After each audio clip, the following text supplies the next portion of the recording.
IIT JEE mains और JEE advance mathematics की आपको सिंगेज बुक के थ्रू तैयारी करवाई जा रही है, बिल्कुल free of cost, 100% free of cost, quality online education, kindergarten से 12th स्टैंडर्ड तक हम देते हैं। इवन आप हमारे नोट्स, पीडीएफ्स और ई बुक्स के लिए टीम से कॉन्टैक्ट कर सकते हैं। इसके लिए आपको गेट नोट्स एक लिंक दिखाई देगा इन वीडियोस के डिस्क्रिप्शन में, वहां क्लिक करना होगा। पॉइंट पर आते हैं सीधे। हम कोऑर्डिनेट ज्योमेट्री का हाइपरबोला चैप्टर पढ़ रहे हैं और इसमें हम बात करने वाले हैं आज कि हाइपरबोला कैसे उस एक्स वाई प्लेन को डिविजन्स में डिवाइड करता है। आई होप आप जानते हैं। हम टेक्निकली इस दरमियान से गुजर रहे हैं कि हमारे पास जो सिंगेज बुक है उसको हमने 5 हिस्सों में डिवाइड होते हुए देखा है। मतलब वो 5 बुक्स का कलेक्शन है बेसिकली। यानी कि आपके पास ये जो 5 किताबें हैं, coordinate geometry, calculus, vectors in 3D, algebra और ट्रिग्नोमेट्री, आप इनके थ्रू अपना पूरा सिलेबस कवर होते हुए देखते हैं। हम भी इसी तरीके से चीज़ें फॉलो कर रहे हैं कि हम हर एक चैप्टर आपको पढ़ाएं, हर एक कंसेप्ट आपको पढ़ाएं, उन्हें इलस्ट्रेशंस और एग्जाम्पल से कंसोलिडेट करें और फिर फाइनली हम चैप्टर को कल्मिनेट करें JEE एडवांस के प्रीवियस ईयर्स क्वेश्चंस के साथ। मतलब एक अच्छी डिटेल तैयारी आपकी हो रही है। इस दरमियान हम ये डिस्कस कर रहे हैं अभी फिलहाल कि कोऑर्डिनेट ज्योमेट्री का जो फाइनल चैप्टर आपका चल रहा है हाइपरबोला, इसके बाद हम कैलकुलस शुरू करेंगे। उसमें हम आज बात करेंगे कि हाइपरबोला कैसे आपके एक्स वाई प्लेन को डिवाइड करता है और उन्हें कैसे ऑब्जर्व किया जाता है, कैसे नोटिस किया जाता है। ऑल्दो उस प्रक्रिया से हम जरूर गुजरेंगे कि वो चीज़ें कैसे फिगर आउट हो रही हैं, पर हम कंक्लूजन पर बात करना चाहेंगे कि एग्जैक्टली चीज़ें कैसे होती हैं, चीज़ें कैसे सोची जाती हैं। तो गौर से सुनिएगा, काम की बात है। हमने ये बात एलिप्स में भी की है, हमने ये बात पैराबोला में भी की है, हमने ये बात सर्कल में भी की है, ये बात हमने स्ट्रेट लाइन में भी की थी और आज हम ये बात हाइपरबोला के कॉन्टेक्स्ट से करेंगे कि अगर ये कर्व जो हाइपरबोला है वो आपके प्लेन को कैसे डिवाइड करता है और उन डिविजन्स को कैसे आप फिगर आउट करते हैं। ज़रा इस बारे में एक डिस्कशन करते हैं। जैसे मान लो ये रहा हाइपरबोला का एक सेक्शन और ये रहा हाइपरबोला का दूसरा सेक्शन। अब अगर ये जो 2 सेक्शंस बने हैं, ये जो 2 सेक्शंस बने हैं, मैं इसको थोड़ा और एनलार्ज करता हूँ ताकि आप चीज़ें देख पाएँ। ये एक्सटेंड होता चला जाएगा और इसी तरीके से ये भी एक्सटेंड होता चला जाएगा। सेम बात यहाँ भी फॉलो होगी कि ये जो पार्ट है ये एक्सटेंड होता चला जाएगा और ये जो पार्ट है एक्सटेंड होता चला जाएगा। तो ये जो सेक्शंस बने, सर एलिप्स ने 2 सेक्शन में बांटा, सर्कल ने 2 सेक्शन में बांटा, लाइन ने 2 सेक्शन में बांटा, पैराबोला ने भी मोटा मोटा 2 सेक्शन बना दिया। लेकिन यहाँ पे प्रॉब्लम ये आ रही है कि आप समझो, एक हिस्सा ये लेकर गया, आप समझ रहे हो, ये चलता चला जाएगा, एक हिस्सा ये लेकर गया और बचा हुआ ये जोन यहाँ पर बचा। तो टेक्निकली हाइपरबोला ने आपके एक्स वाई प्लेन को 3 डिवीजन में डिवाइड किया, क्योंकि हाइपरबोला खुद एक ऐसा ब्रोकन सा एक चार्ट, एक ग्राफ बनाता है। पर फिर भी उसमें मैं क्या कुछ सिमिलैरिटी, कुछ चीज़ें ढूंढ पाऊंगा, तो कोशिश करते हैं चीज़ों को समझने की। गौर से सुनिएगा, बस कुछ चीज़ों के मुझे आप जवाब दीजिए, बात बन जाएगी। कैसे? सोचो, सिंपल सी बात है। हाइपरबोला की इक्वेशन क्या होती है? सर हाइपरबोला की इक्वेशन पर मोटा मोटा एक डिस्कशन करें तो x² - माइनस y² - b² = 1। मैं इसी स्टैंडर्ड हाइपरबोला के लिए बात कर रहा हूँ, कोई नई बात आपसे नहीं करना चाह रहा। एक बात बताओ सर, अगर यहाँ पर हम 0,0 पास करें, अगर मैं यहाँ पर 0,0 पास करता हूँ, तो एक बात बताऊँ, इस 1 को भी मैं इस तरफ लाकर लिख लूँ अभी, है ना, क्योंकि एक अच्छा डिस्कशन मैं आपसे करना चाह रहा हूँ। ये अगर आपका एक कर्व है ना, अगर इसमें मैं 0,0 पास करूँ, लेट्स से आपका पॉइंट है 0, मैं अक्सर 0,0 से ही ढूंढूंगा और मेरी बहुत हेल्प कर देता है चीज़ों को आइडेंटिफाई करने में। तो आप सोच के देखो, अगर इस कर्व को मैं एक फंक्शन बना दूँ, मैं एक फंक्शन बना दूँ किसका, f(x, y) का, ये एक फंक्शन है। तो आप सोच के देखो, अगर इसमें मैं x और y पॉइंट्स पास करना शुरू कर दूं, लेकिन मैंने क्या पास किया, 0,0। ऑल्दो कर्व का कर्वेचर ये है, तो 0,0 इस पर लाई तो करता नहीं है, 0,0 इस पर लाई तो करता नहीं है। अगर 0,0 इस पर लाई नहीं करता है, मान लो कोई पॉइंट लाई करता, तो वो इक्वेशन सेटिस्फाई हो जाती। इसमें जब आप वो पॉइंट पास करते तो वो इक्वल टू 0 आ जाता। पर अगर मैंने यहाँ पर x, y पास किया, यानी 0,0 पास किया, तो 0 अपॉन समथिंग 0, 0 अपॉन समथिंग 0, 0 - 1 क्या, नेगेटिव। तो शैलाई से जब मैंने क्या निकाला, जब मैंने निकाला f(0,0) that turned out to be negative. ये ही क्यों चुना? क्योंकि ये मुझे वो जोन को फिगर आउट करने में हेल्प कर रहा है। ये f(0,0) मुझे वो जोन को फिगर आउट करने में हेल्प कर रहा है जो हाइपरबोला के इस तरफ और इसके इस तरफ है ना। और सुनते जाइएगा काम की बात। इस हाइपरबोला पर तो जो भी पॉइंट होगा, चाहे यहाँ या चाहे यहाँ, वो इस इक्वेशन को सेटिस्फाई करती है। मतलब अगर ये इक्वल टू 0 हो तो उसके सेटिस्फाई हो रही होगी। पर अगर मैं आपसे पूछूं, मान लो हाइपरबोला के अंदर इस इंटीरियर रीजन में, इधर यहाँ और यहाँ अगर मैं कोई पॉइंट चुनूँ, है ना, कोई भी रैंडम सा पॉइंट चुन ले, जैसे मेरे लिए सहूलियत के लिए जो पॉइंट होगा, जैसे मैं चुन लेता हूँ ए ई कॉमा 0, बस अपनी सहूलियत के लिए। अगर मैंने चुन लिया होता मान लो ए ई कॉमा 0, तो कुछ चीज़ें यहाँ मैं रिप्लेस करता हूँ, है ना, तो क्या हो जाएगा सर, ध्यान से देखना, अगर मैं ए ई कॉमा 0 यहाँ रखता हूँ, ये आपके इस इंटीरियर में है, समझिएगा ध्यान से, तो ए ई जब पास किया, है ना, तो मैं क्या ढूंढ रहा हूँ, अब मैं एफ में पास कर रहा हूँ क्या, ए ई कॉमा 0, तो ध्यान से ना, एक्स स्क्वायर अपॉन ए स्क्वायर, तो क्या हो जाएगा, A square E square upon A square, minus Y square upon B square, तो वाई की जगह 0, तो ये 0, और क्या, -1। गौर से सुनिएगा, बहुत काम की ज़रूरी बातें हम कर रहे हैं। ए स्क्वायर से ए स्क्वायर कैंसिल, तो ये कितना बचता है, ई स्क्वायर -1। एक बात बताओ, इसेंट्रिसिटी क्या होती है सर, हाइपरबोला की इसेंट्रिसिटी 1 से बड़ी होती है, 1 का स्क्वायर भी 1 से बड़ा होगा, 1 से बड़ी वैल्यू में से 1 को सबट्रैक्ट करेंगे तो वो नेगेटिव आएगी या पॉजिटिव, सर वो आएगी पॉजिटिव। ये प्रूफ नहीं है, बट ये एक तरीका है चीज़ों को देखने का, मैं आपको समझाना चाह रहा हूँ कि मैं ढूंढ रहा था इस कर्व में, वैसे ही आप यहाँ भी रखेंगे तो वो वही आएगा। मतलब मैंने खोजा कि जब मैंने इसमें क्या पास किया, जब मैंने ए ई कॉमा 0 पास किया तो वो आया पॉजिटिव इसमें, है ना। इसी तरीके से यहाँ भी पास अगर मैं करूँगा क्या, माइनस ए ई कॉमा 0, तो वो भी क्या आएगा, पॉजिटिव। आप ट्राई करके देख लीजिए। ये सब हम क्यों डिस्कस करें, by the way I am really sorry, ये 1 से छोटा होने की बजाय मैं इसे कहूँगा 0 से छोटा, है ना, कि नेगेटिव। मैं आपसे बस ये कहना चाह रहा हूँ, बहुत साधारण सा कंक्लूजन जो काम की बात हमारे लिए है वो ये कि अगर हाइपरबोला के इंटीरियर रीजन में किसी पॉइंट को ढूंढा जाए तो वो पॉइंट हाइपरबोला की इक्वेशन में रखने पर आपको एक पॉजिटिव वैल्यू जनरेट करके देगा, बशर्ते आप 1 को इधर ले आए। अगर हाइपरबोला के एक्सटीरियर रीजन में किसी पॉइंट को ढूंढा जाए और वो पॉइंट वहां पे पास किया जाए hyperbola as a equation treat करते हुए, तो वो हमेशा आपको एक नेगेटिव वैल्यू देगा।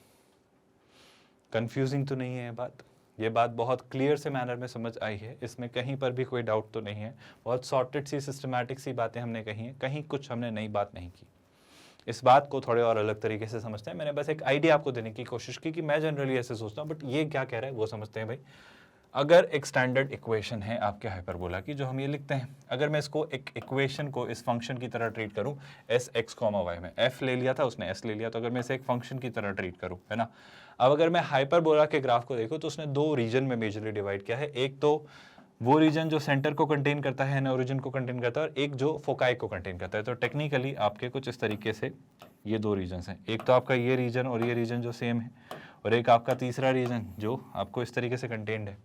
तो इससे और इससे मैं एक सेम रीजन और इससे एक डिफरेंट रीजन की तरह टेक्निकली 2 रीजन्स में डिवाइडेड मैं ट्रीट कर रहा हूँ। If you are able to get the point, any confusion so far? Now ध्यान से नोटिस करिए, आप सिंपल सी बात सोचिए, आप हमेशा ये पाएंगे कि जब जब आप इस रीजन में किसी भी पॉइंट को ढूंढेंगे और उस पॉइंट को उस इक्वेशन में पास करेंगे, या इस रीजन में किसी भी पॉइंट को ढूंढेंगे और उसे इस इक्वेशन में पास करेंगे, तो वो हमेशा पॉजिटिव आएगा। और बशर्ते इस रीजन में जो ओरिजिन को कंटेन करता है, इस रीजन में किसी भी पॉइंट को ढूंढेंगे और उसे इस इक्वेशन पास करेंगे तो नेगेटिव आएगा।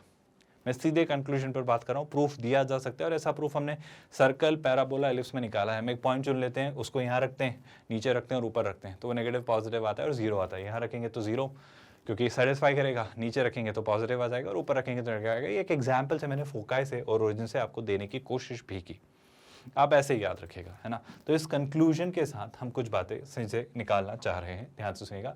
वो भी आपको ओरिजिन के लिए दे रहा है, देखो नेगेटिव आ रहा है। अगर मैं फोकाई के लिए निकाल लूँ, उसने ओरिजिन के साथ क्या किया, उसने अगर फोकाई के लिए निकाला होता है ना, तो फोकाई के लिए वो पॉजिटिव आ जाएगा। इस तरीके से आप निकालेंगे।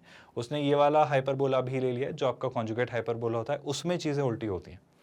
आप समझना, अगर आपके कॉन्जुगेट हाइपरबोला पर मैं बात करूं तो उसमें चीज़ें उल्टी हो जाएंगी। आप बस ऐसे रट नहीं सकते, ऐसे एक तरीका नहीं बना सकते कि ऐसा ही होगा फिर कोई भी हाइपरबोला नहीं।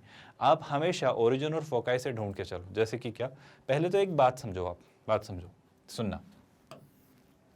ये अगर आपका एक कर्वेचर है, ये आपका एक कर्वेचर है, और इस कर्वेचर में कौन सा रीजन कैसे डिफाइन हो रहा है उसकी हेल्प हमने किससे से ली, ओरिजिन से। मैंने 0,0 पास किया और मैंने पास करके देखा कि जब उसमें पास किया मैंने 0,0 तो वो क्या आया था सर, जितना मुझे याद आ रहा है 0,0 पास करने से कितना आ रहा था, वो नेगेटिव आ रहा था, है ना। वो कितना आ रहा था, -1 आ रहा था, ऑफकोर्स नेगेटिव आ रहा था। तो मैं कंक्लूड कर दूंगा ये रीजन और ये रीजन वाला पॉइंट पॉजिटिव ही देगा। बस ये निकाल कर देख लो और बाकी चीज़ों के बारे में अपने आप कह दो। मतलब इस रीजन के लिए अगर नेगेटिव है ना तो बचे रीजन के लिए वो पॉजिटिव होगा, मैं कंक्लूड कर सकता हूँ। तो यही तरीका मैं यहाँ पर भी यूज़ कर ले रहा हूँ। कैसा कि अगर हमारे पास कैसे हों चीज़ें, अगर हमारे पास चीज़ें ऐसी हों कि सर ये आपका क्या हो जाए, अगर मान लो ये आपका कॉन्जुगेट एक्सेस हो जाए थोड़ी देर के लिए मान लो, और ये आपका ट्रांसवर्स एक्सेस हो जाए, तो उस केस में सर तय बात है कि जो आपका हाइपरबोला बनना है वो कुछ ऐसा और कुछ ऐसा बनेगा। पर ये कौन सा वाला हाइपरबोला है सर? ये है आपका एक्स स्क्वायर अपॉन ए स्क्वायर, है ना, minus Y square upon B square is equal to -1। उस इक्वल टू -1 को अगर मैं इधर लाए तो +1, है ना। ये आपका कर्व है जिसे मैं लिख लेता हूँ f of x comma y. क्या आप मेरी बात समझ पा रहे हो? अब सीधी सी बात है सर, अब अगर मैंने ओरिजिन पास करके देखा तो क्या, अब आप देखो ओरिजिन पास करके, अगर 0,0 पास किया तो 0 0 और ये +1, तो क्या आया? पॉजिटिव। यानी अगर आपने 0,0 पास किया तो वो आया पॉजिटिव। तो आप बड़े आराम से कंक्लूड करो कि इस रीजन में कोई भी पॉइंट आप रखिए, इस रीजन में कोई भी पॉइंट आप रखिए, वो आपको हमेशा एक पॉजिटिव वैल्यू ही देगा जब आप इसमें पास करेंगे। तो से आप ये भी कह दोगे कि सर इस रीजन के अलावा अगर मैंने कोई भी पॉइंट, देखना ध्यान से, इस कर्व को मैंने और एक्सटेंड किया इस तरीके से, है ना, और इसे भी यहाँ नीचे एक्सटेंड किया इस तरीके से, अगर कोई भी पॉइंट मैंने यहाँ से चुना होता या यहाँ से चुना होता और उसे पास किया होता इसमें, तो वो अनडाउटेडली नेगेटिव देगा, वो अनडाउटेडली आपको एक नेगेटिव वैल्यू देगा। क्या ये बात से आप सहमत हैं? क्या ये बात आपको समझ आ रही है? यहाँ तक तो कोई परेशानी, doubt, confusion, hesitation, query, concern नहीं है? आई थिंक चीज़ें अब स्मूथ हैं, अब चीज़ें क्लियर हैं। यहाँ से आगे बढ़ते हैं।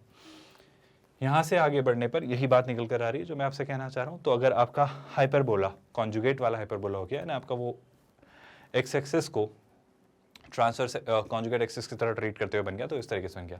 सर ऐसे रैंडमली कहीं पर भी कुछ भी बन रहा होगा तो आप ज़्यादा मत सोचिए, आप तो हाइपरबोला की इक्वेशन ढूंढ लो और फिर आप उसके सेंटर को देख लो, सेंटर ने कैसे डिफाइन किया है वो देख लो, और फिर बाकी चीज़ देख लो। अगर ऐसा ना देखे तो ओरिजिन से देख लो। I repeat my statement, origin से ढूंढना, ओरिजिन से बात बन जाएगी। आप क्या करना, जैसे मान लो कहीं कोई, सर ये दो परपेंडिकुलर लाइंस ले ली उसने, और उसने क्या करा, उसने बोल दिया कि ये आपका कर्व है, ये आपका कर्व है, उसकी इक्वेशन दे दी। तो मैं क्या करूंगा, मैं ढूंढूंगा ओरिजिन का है, थोड़ा अपना दिमाग लगाएंगे और सोचेंगे ओरिजिन का है। मान लो मुझे करके पता चला कि सर ओरिजिन यहाँ कहीं आ रही है, ऐसा पता चला मुझे, है ना, कि आपके टेक्निकली ओरिजिनली जो एक्स एक्सिस थे वो ये था, सॉरी वाई एक्सिस, और ये एक्स एक्सिस था, है ना, ये जो भी हैं ये उसके ट्रांसवर्स और कॉन्जुगेट एक्सिस हैं। तो ओरिजिन यहाँ मिला, तो हमने क्या किया, ओरिजिन पास किया उस कर्व में, और मान लो बस मैं कह रहा हूँ, है ना, ऐसा ज़रूरी नहीं मुझे पता है, मान लो वो मुझे क्या पता चला, पॉजिटिव है, तो मैं कहूँगा कि मैं कंक्लूड कर दूंगा, मुझे कभी भी कोई पॉइंट चेक करना है कि वो हाइपरबोला के इंटीरियर में है या नहीं, तो वो टेक्निकली क्या देना चाहिए मुझे, पॉजिटिव, और अगर वो एक्सटीरियर में ढूंढना है तो वो क्या देना चाहिए, नेगेटिव। ऐसा मैं अप्रोच यूज़ करूँगा, ऐसा मैं आइडिया, ऐसी मैं टेक्निक यूज़ करूँगा। मैं कंक्लूड नहीं कर रहा हूं कि उसके अंदर वाला पार्ट पॉजिटिव होगा और बाहर वाला पार्ट नेगेटिव, नहीं, वो हम पता करेंगे और इस तरीके से करेंगे। सर ओरिजिन नहीं लोकेट कर पा रहे होंगे तो कोई भी पॉइंट जो आप ढूंढ पा रहे हो, जैसे मान लो मुझे कोई पॉइंट पता चला कि एक पॉइंट है 4,3 जो कि यहाँ पर है ना, तो मुझे पता चल गया 4,3 कहाँ पर है। एक बात, सेंटर भी पता चल सकता है, कुछ भी पता चल सकता है, और वो इस हाइपरबोला के एक्सटीरियर में, और जैसे ही वो पास किया और मुझे कुछ पता चला कि वो नेगेटिव आया पॉजिटिव, तो मैं कंक्लूड कर दूंगा कि इस रीजन के लिए क्या चाहिए और इस रीजन के लिए क्या चाहिए। ये तरीका होगा, ये आइडिया होगा इस तरह के क्वेश्चन को सॉल्व करने का। क्या आप अप्रोच समझ पा रहे हो? बट स्टैंडर्ड ही आते हैं जनरली, तो मैंने वो स्टैंडर्ड सिखाए, पर अगर ऐसा भी आ जाए तो हम निकाल लेंगे, हम कर लेंगे। आई होप आप बात समझ पा रहे हो। इस बात को ही करने के लिए हमने अभी तक फिलहाल जो कंक्लूड किया वो ये कि आपका कॉन्जुगेट वाला सिनेरियो है ना। थोड़ा सा आइडिया और डेवलप करते हैं, थोड़ा सा सेंस और डेवलप करते हैं कुछ क्वेश्चंस के थ्रू। ये जो आपका पॉइंट है, ये जो रीजन वाला थॉट है ना, इसी को थोड़ी क्लैरिटी के साथ अंडरस्टैंड करने के लिए हम कुछ क्वेश्चंस की हेल्प लेते हैं। बहुत ध्यान से सुनते जाएगा, वो क्या कह रहा है, ध्यान से देखना। Each of the 4 inequalities given below, तो ये अलग अलग इनइक्वालिटीज आपको दी गई हैं। Defines a region in which the XY plane, है ना, इन XY प्लेन में, ठीक है। One of these 4 regions does not have the following property. इन चारों में से कोई एक ऑप्शन ऐसा है जिसने इस प्रॉपर्टी को फॉलो नहीं किया है। किस प्रॉपर्टी को? सुनना, कोई भी 2 पॉइंट्स चुने जाएं, x1 y1 and x2 y2, ये 2 पॉइंट हैं आपके इस रीजन में जो इसको सेटिस्फाई करते हो, और मैं उसके साथ एक तीसरा पॉइंट भी चुनूं जो कि क्या हो, x1 plus x2 by 2 and y1 plus y2 by 2, तो वो ये कहना चाह रहा है कि ये पॉइंट भी उस रीजन में हो।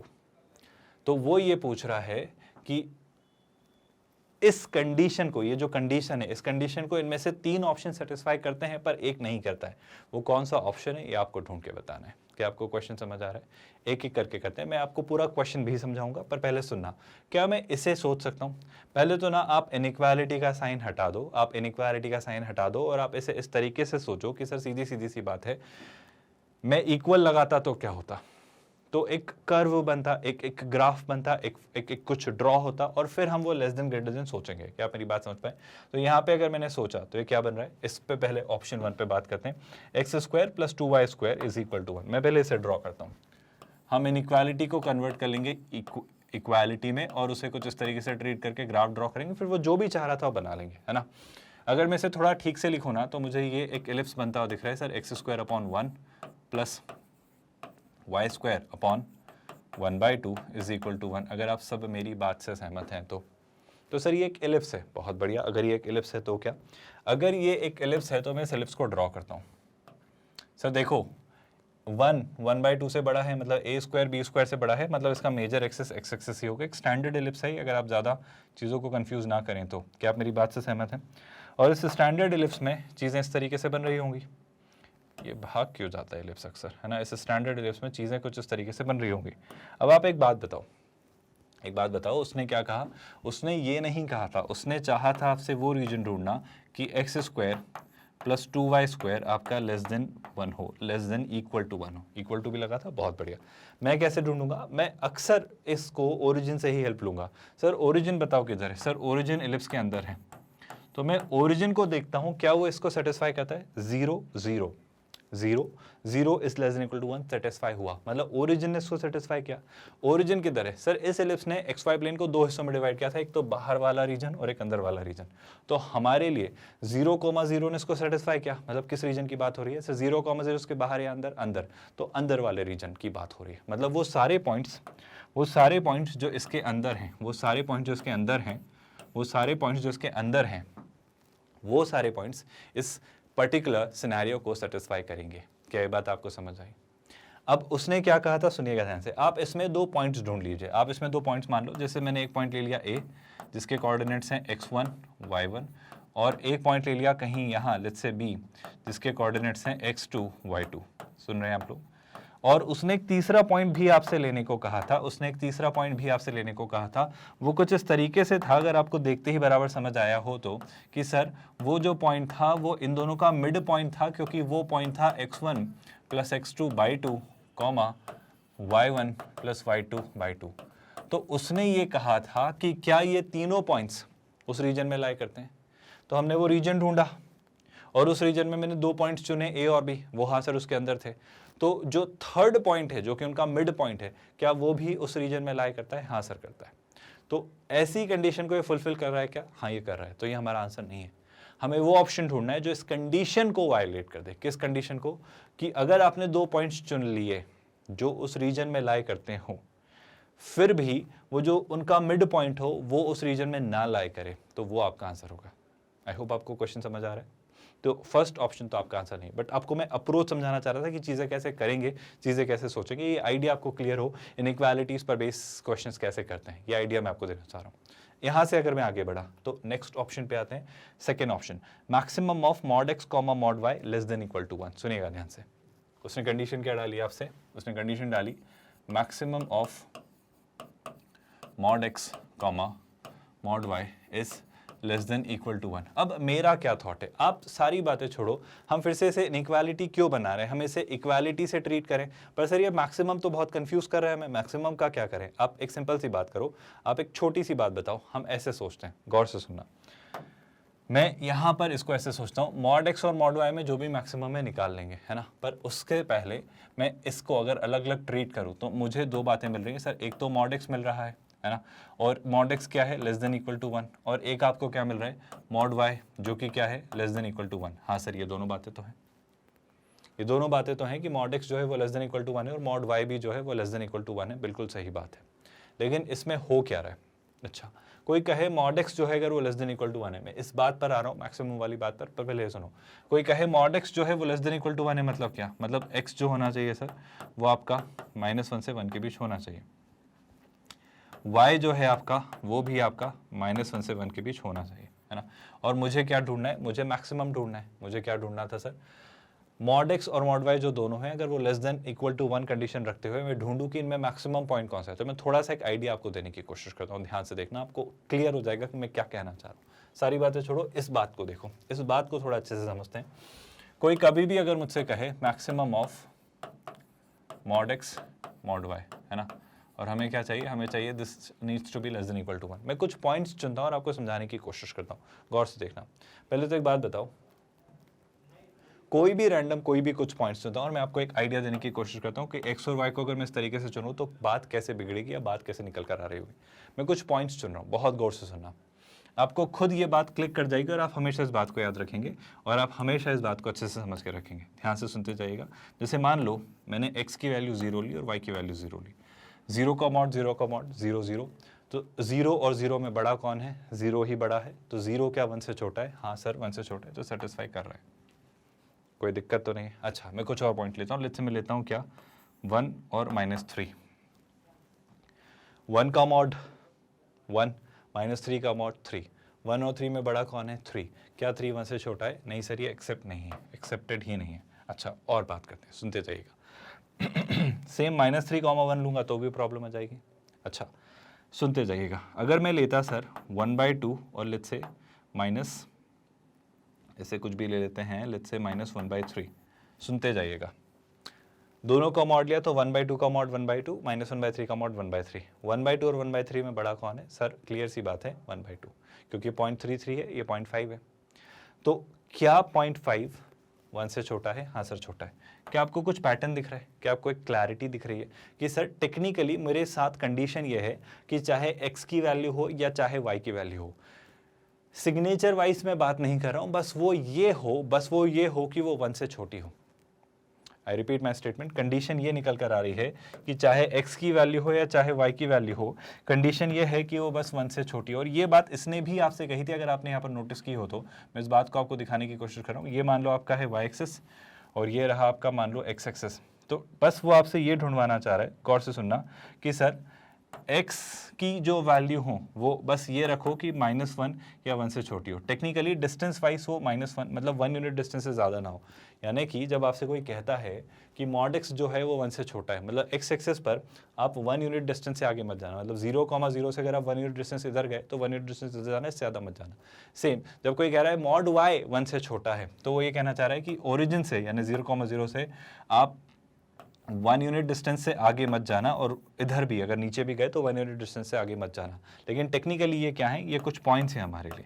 अगर मैं XY प्लेन में जाऊं तो ये मेरे लिए कुछ क्या है, पॉइंट्स हैं। आई होप आप समझ पा रहे हो, ये हमारे लिए क्या है, कुछ पॉइंट्स है ना। इस पॉइंट को आप क्या कहेंगे, इस पॉइंट को आप कह देंगे 0,1, और इस पॉइंट को आप क्या कहेंगे भाई, इस पॉइंट को लेकर हमारा ओपिनियन होगा 0,-1। क्या आप मेरी बात समझ पा रहे हो? मुझे इसके अंदर रखना है, मतलब मुझे x को कहाँ रखना है, मुझे x को इससे इधर और x को इससे इधर रखना है। मुझे y को इससे नीचे और y को इससे ऊपर रखना है। तो इन चारों ने मिलकर इसे रिस्ट्रिक्ट किया, और इसे रिस्ट्रिक्ट करके क्या बनाया, x²। क्या आपको मेरी बात समझ आई? आई होप इस शेप को लेके कोई कंफ्यूजन नहीं है। तो अब अगर वापस, आई होप आपको रीजन समझ आ रहा है, रीजन इसके बाहर का नहीं है। रीजन इस लाइन ने बोला कि मेरे आप राइट साइड का लो, इसने बोला आप मेरे लेफ्ट साइड के पॉइंट्स लो, इसने कहा मेरे नीचे के सारे पॉइंट्स लो, इसने कहा मेरे ऊपर के सारे पॉइंट्स लो। तो इन चारों ने मिलके उन XY प्लेन को इस रीजन में और इसके बाहर वाले रीजन में डिवाइड किया। क्या आप मेरी बात समझ पाए? तो हमें ये अंदर वाला रीजन मिला। अब फिर वही बात, मैं कंडीशन चेक करूंगा कि इस रीजन में अगर मैंने 2 पॉइंट्स चुने, ये 2 पॉइंट्स चुन लिए और इनका मिड पॉइंट चुन लिया, तो सर सीधी सी बात है 2 पॉइंट्स अगर उसके अंदर है तो उनका मिड पॉइंट उसके अंदर ही रहेगा। आप देखो ना, यहाँ पे चुन लो, यहाँ पे चुन लो, कहीं भी एक लाइन चुन लो, अगर 2 पॉइंट्स चुने तो उनका मिड पॉइंट भी तो अंदर ही रहेगा, इस रीजन में ही रहेगा। तो टेक्निकली इसने भी हमारी कंडीशन को सेटिस्फाई कर दिया, तो ये भी हमारा आंसर नहीं है। क्या आप मेरी बात समझ पा रहे हो? क्या आप बहुत अच्छे से समझ पा रहे हो? मैं आपको अब इस वाले पार्ट पर लाना चाह रहा हूँ, y² - x is less than equal to 0, है ना। फिर वही बात सर, इनइक्वालिटी से अच्छा होता है इक्वालिटी, यानी y² - x अगर इक्वल टू 0 हो फिर हम समझेंगे, यानी y² क्या हो, x। सर ये तो पैराबोला है और ये एक स्टैंडर्ड पैराबोला है, अगर आप सोच पा रहे हो तो। अगर ये एक स्टैंडर्ड पैराबोला है, जिसे मैं कुछ इस तरीके से देखता हूँ,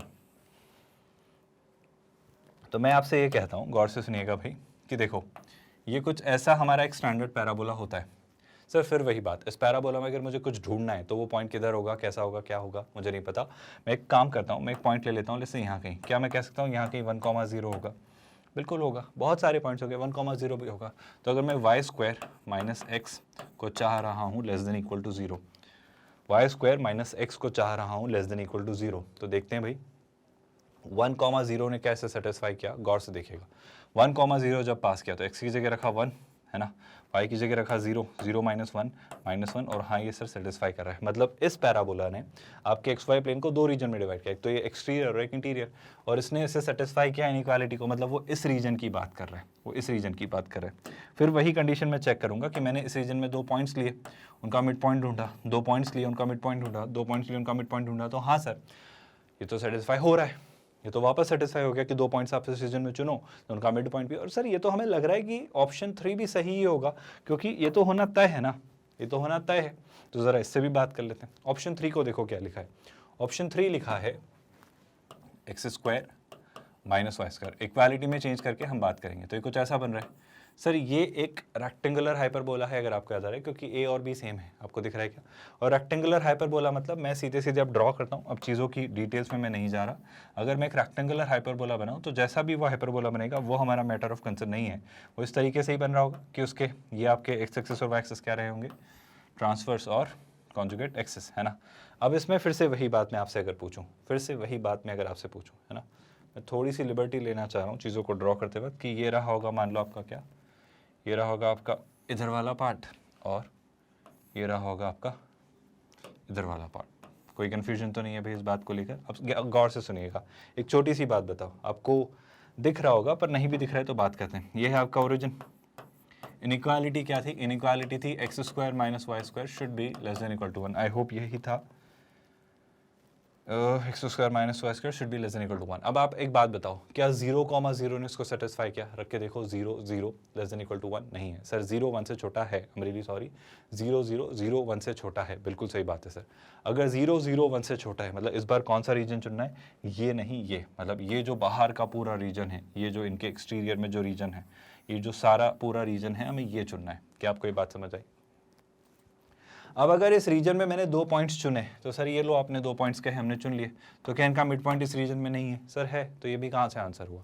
पर मेरा कहना है थोड़ा पेशेंस रखिए, मैंने 2 पॉइंट्स अगर ये चुने, मैंने 2 पॉइंट्स लेसे ये चुने, एक पॉइंट ये रहा और एक पॉइंट ये भी मैंने इन रीजन में ही चुना है, और अगर मैंने इनका मिड पॉइंट ढूंढा तो मिड पॉइंट ने गड़बड़ कर दी।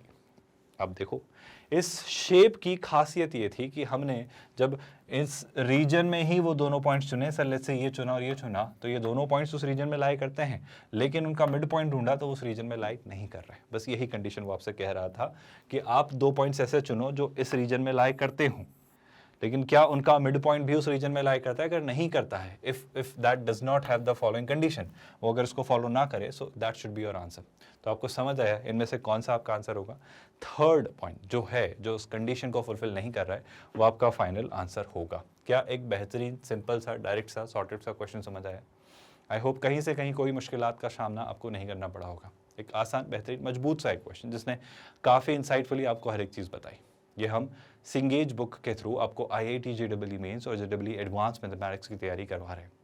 डेली 9:30 पर 2 लेक्चर्स आपके प्रीमियर होते हैं, वन आफ्टर अनदर, 9:15, 9 के 9:30 के आसपास, और आप डेली एक अच्छी तैयारी अपनी कंटिन्यू कर सकते हैं।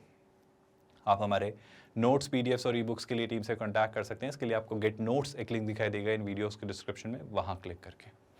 सबसे ज़रूरी बात students, we are an absolutely 100% free of cost quality online education platform from kindergarten to 12th standard.